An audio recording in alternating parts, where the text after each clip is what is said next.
కూటమి ఎమ్మెల్యే రాసలీలలపై మాజీ మంత్రి ఆర్కే రోజా ఆధ్వర్యంలో వైఎస్ఆర్సీపీ నేతలు కార్యకర్తలు ఆందోళనకు దిగారు.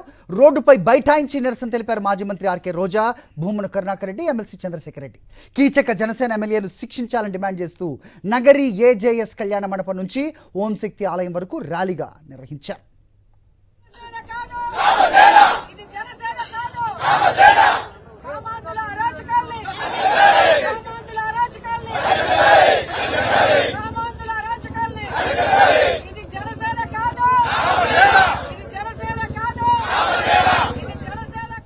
ఇదే అంశంపై అప్డేట్స్ మా కరెస్పాండెంట్ మూర్తి అందిస్తారు నగరి నుంచి. మూర్తి, చెప్పండి.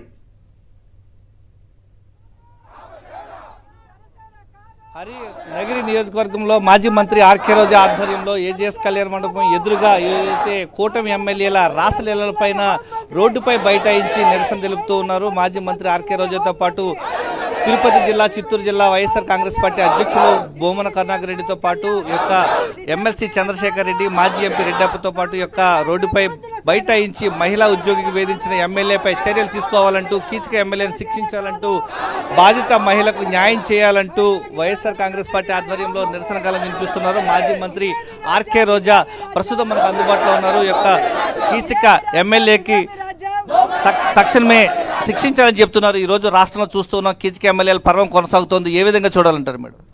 ఈరోజు కూటమి ప్రభుత్వంలో వాళ్ళకి అధికారం ఇచ్చింది విచ్చలవిడిగా దోచుకోవడానికి, మహిళల్ని మోసం చేసి వాళ్ళని ఏ విధంగా నాశనం చేయాలన్నట్టుగా ఉంది. ఈరోజు చూస్తుంటే అటు తెలుగుదేశం పార్టీ వాళ్ళైనా ఇటు జనసేన వాళ్ళైనా ఈ 2 సంవత్సరాల్లో కోకొల్లులుగా ఏ విధంగా మహిళలు బయటకు వచ్చే ఆధారాలతో కూడా చూపిస్తే ఈరోజు తప్పు చేసిన ఎమ్మెల్యేలని పక్కన పెట్టి ఎవరైతే బాధితులు వచ్చి కంప్లైంట్ చేశారో వాళ్ళ మీద కేసులు పెట్టడం మనం కళ్ళారా చూసాం. అండ్ నిన్నైతే మరీ పరాకాష్ట, కోడూరు ఎమ్మెల్యే మొదటిసారి ఎమ్మెల్యే అయ్యాడు. ఒక సర్పంచ్ స్థాయి నుంచి ఎమ్మెల్యేకి వచ్చిన వ్యక్తి ప్రజా సమస్యల్ని పరిష్కరించాలి, ఆ యొక్క నియోజకవర్గానికి అభివృద్ధి చేయాలి. అది వదిలేసి ఒక చిన్న ఉద్యోగిని తన పవర్ ఉపయోగించి బెదిరించి భయపెట్టి వాళ్ళ కొడుకుని చంపేస్తానని చెప్పి ఆమెని లొంగపరుచుకొని ఆమె జీవితం నాశనం చేసి ఈరోజు ఆమె వచ్చి అందరికీ చెప్పుకునే పరిస్థితి వస్తే అది తప్పించుకోవడానికి ఏ విధంగా దొంగ మాటలు, దొంగ ప్రెస్ మీట్లు పెడుతున్నారో మనం చూస్తున్నాం. ఈరోజు పవన్ కళ్యాణ్ లాంటి వ్యక్తి మైక్ ఎత్తుకుంటే ఊగిపోతాడు.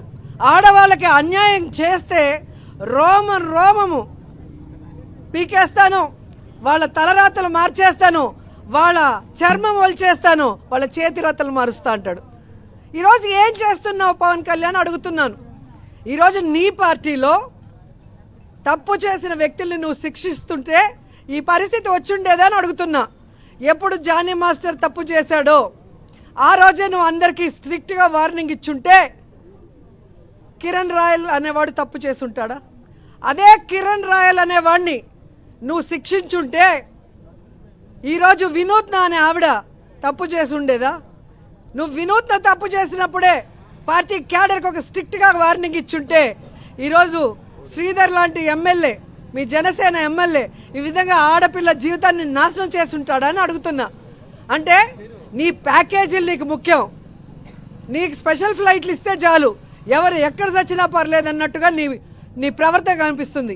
కేవలం చంద్రబాబు నాయుడు ప్యాకేజీల కోసం జగనన్నను తిట్టడానికి ఈ ఆంధ్రప్రదేశ్కి వస్తావు తప్ప ప్రజలకి కష్టం వచ్చినప్పుడు వాళ్ళని ఓదార్చడానికో, ఆ కష్టం చేసిన వాడిని శిక్షించడం కోసమో, లేదా ఆ విక్టిమ్ ఎవరైతే ఉన్నారో బాధితులు వాళ్ళకి న్యాయం చేయడానికి ఏ రోజైనా నువ్వు ఆంధ్రప్రదేశ్కి వచ్చావని ప్రశ్నిస్తున్నా. ఇది జనసేననా, కామసేననా, కామాంధుల సేన అని ఈరోజు అందరికీ కూడా అనుమానం కలుగుతుంది. అసలు అంత అశ్లీలంగా ఒక వాట్సాప్ వీడియోలో ఒక ఎమ్మెల్యే అంత జుగుప్సాకరంగా బట్టలు లేకుండా ఆయన చేస్తుంటే ఆయన అమాయకుడు అంట. వాళ్ళ తల్లి ప్రెస్ మీట్ అంటే ఒక అమాయకురాలైన తల్లి దగ్గర అబద్ధాలు కూడా చెప్పిస్తూ ఒక ప్రెస్ మీట్ పెడతారు. పవన్ కళ్యాణ్ ఏమో ఒక లెటర్ ఇస్తాడు, 3 man కమిటీ వేసాము, తప్పు జరిగిందా లేదా అని విచారించి శిక్షిస్తాడంట. వీడియోలు ఆయన చూస్తానంటే ఆయనకు ఒరిజినల్ పంపిస్తారు బ్లర్ లేకుండా, చూసుకోమని చెప్పండి ఆయనకు అంత ధైర్యం ఉంటే. అంత సాక్ష్యాధారాలతో కనిపిస్తుంటే ఈరోజు కాలయాపన చేయడానికి 3-man కమిటీ వేసి చేతులు దులుపుకునే నీలాంటి వ్యక్తిని ఈ రాష్ట్రంలో ఉన్న మహిళలందరూ కూడా గమనించాలని కూడా ఈ సందర్భంగా తెలియజేసుకుంటున్నారు. ఈరోజు మహిళా హోంమంత్రి ఉన్నటువంటి రాష్ట్రంలో ఇలాంటి అరాచకాలు జరుగుతుంటాయి, ఏ విధంగా ఇలాంటి దాన్ని చూడాలంటారు? ఈరోజు ఒక మహిళ హోంమంత్రి అయితే మహిళలకి రక్షణ కల్పిస్తారు అనే ప్రజల నమ్మకాన్ని వమ్ము చేస్తూ ఈరోజు హోంమంత్రి ఏ విధంగా ఆమె ఓన్లీ రెడీ అవటానికి జగనన్నని తిట్టడానికి తప్ప ఎక్కడా కూడా మహిళలకి భద్రత కల్పించడానికి ఏ రోజు ఆమె చిన్న పని చేసింది కానీ ఒక చిన్న మీటింగ్ పెట్టింది కానీ ఒక ప్రయత్నం చేసింది కూడా ఎక్కడా కనిపించలేదు. ఈ 2 సంవత్సరాల్లో ఎంతమంది ఆడపిల్లల్ని రేప్ చేశారు, ఎంతమంది ముక్కలు నరికేశారు, ఎంతమందిని యాసిడ్తో దాడులు చేశారు, ఎంతమంది గొంతులు కోశారు. ఏ రోజైనా ఈ హోంమంత్రి ముఖ్యమంత్రిని డిప్యూటీ సీఎంని పిలిచి పోలీసు యంత్రాంగాన్ని పిలిచి ఒక మీటింగ్ పెట్టి ఇవి జరగకుండా ఎలా ఆపాలి అన్న ఒక్క మీటింగ్ అయినా ఎక్కడైనా జరిగిందా? ఎంతసేపు మట్టి దోచుకుందామా, లిక్కర్లో దోచుకుందామా, కంకర్లో దోచుకుందామా, డ్రగ్స్ గంజాయిలో దోచుకుందామా? ఒక హోంమంత్రి ఇన్ఛార్జ్గా అంటే ఆమె మంత్రిగా ఉన్న విశాఖలోనే ఈరోజు డ్రగ్స్ గంజాయి విచ్చలవిడిగా ఉంది అంటే అవి తాగిన వాళ్ళు విచక్షణారహితంగా ఆడవాళ్ళని ఏం చేస్తారో ఆమెకు తెలీదా? మరి గంజాయి డ్రగ్స్ అరికట్టలేని ఒక హోంమంత్రి, ఆడవాళ్ళని రక్షించలేని ఒక హోంమంత్రి ఈ రాష్ట్రానికి అవసరమా? ముందు ఆవిడ రిజైన్ చేయాలి, లేదా చంద్రబాబు నాయుడు పవన్ కళ్యాణ్ వాళ్ళని బర్తరఫ్ చేయాలి. ఇలాంటి వాళ్ళు ఉండటం వల్లే ఈరోజు ఇన్ని జరుగుతున్నాయి. ఆయన చంద్రబాబు నాయుడు విషయానికి వస్తే ఆడపిల్ల అంటే ఈయనకి అభిమానం లేదు, గౌరవం లేదు. కోడలు మగపిల్లాన్ని కంటే ఆడది అత్త సంతోషిస్తుందని ఆడదాని పుట్టుక గురించే ఎకదాలి మాట్లాడిన చంద్రబాబు నాయుడు ఈరోజు ఇంతమందికి జరుగుతుంటే ఒక బాధ్యత కలిగిన ముఖ్యమంత్రిగా 4 సార్లు అయ్యానని చెప్తున్నావు కానీ 4 సార్లు నువ్వు ఏ రోజైనా మహిళల్ని కాపాడావా?